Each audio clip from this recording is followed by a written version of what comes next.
onward to Stone Hill.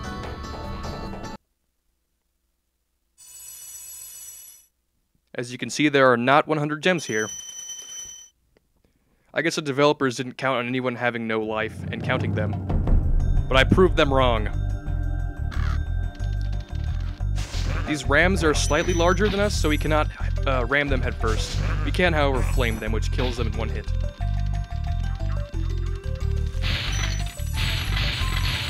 This level is supposed to be an introductory level, but it's one of the harder levels in this world because this level tends to leave you missing one gem because the upper area is so massive. It's extremely frustrating when you're looking in the wrong place for a gem.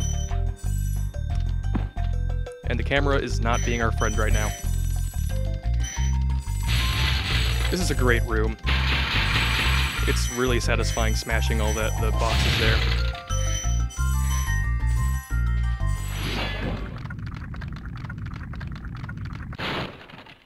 When you free a dragon or step on one of their platforms, you're saving your progress.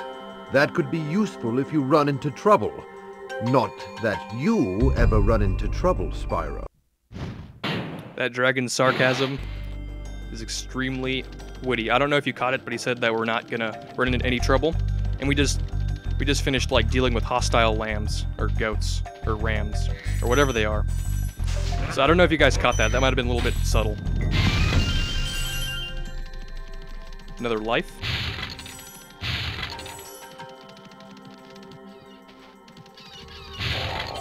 You cannot really squeeze through here, even though it looks like you can.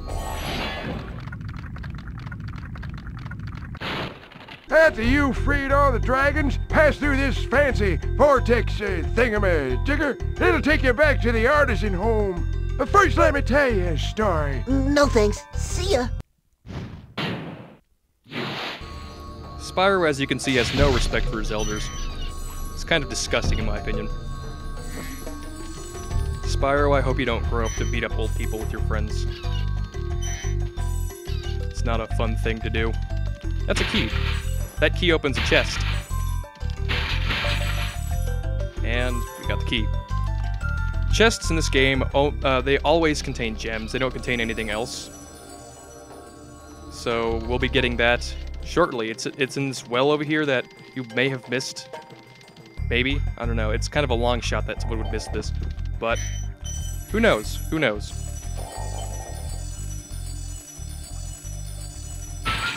Opening the chest releases gems and a horrible screeching noise. Watch the dragonfly, Spyro. His color indicates his power. When he eats butterflies, he stays strong. Like me. Sure. Spyro is just trying to share his wealth of knowledge and you're being very condescending. Spyro is a very rude little dragon. He hates old people. And that's a graphical error right here. Let's move on. He hates old people and he's extremely condescending when people give him information. I wonder how he did in school. I wonder if dragons have school. That thing, not quite sure what it's supposed to be. It looks a bit like a turkey with a druid outfit. Well, those things can hit you if you're not careful. They swing kind of fast if you're too close to them.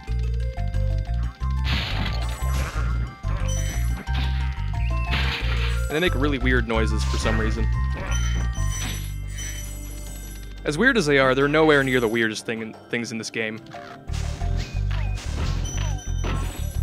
Maybe they're old people with really red noses. It's hard to tell with limited polygons.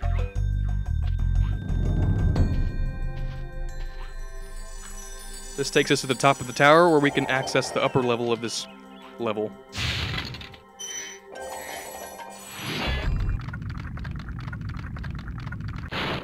Spyro, my friend, how about a hint on gliding? You bet. For the longest glide, press the X button at the top of a jump, and try pressing the triangle button to drop down in mid-flight. Well, that dragon just shattered the fourth wall. That raises many questions I'm not going to bring up. But for some reason, Spyro was extremely eager to get his information. He wasn't a condescending D-bag as he was to the other dragon in the well. That laughing? If you know where that laughing's coming from, you probably just cringed. These things are extremely annoying. They're called egg thieves, and you need to catch all of them to get 100% in this game. They aren't extremely hard to catch, especially if you catch them in the first couple of seconds like we will for the rest of these. But if you let them get away, sometimes you have to chase them for a very long time to catch up. The easiest way to catch them is to stop and flame them, because you're probably going to take much longer if you try to ram them. Let's pick up some gems over here that are really easy to miss. You really don't want to miss gems in this level. It's extremely annoying.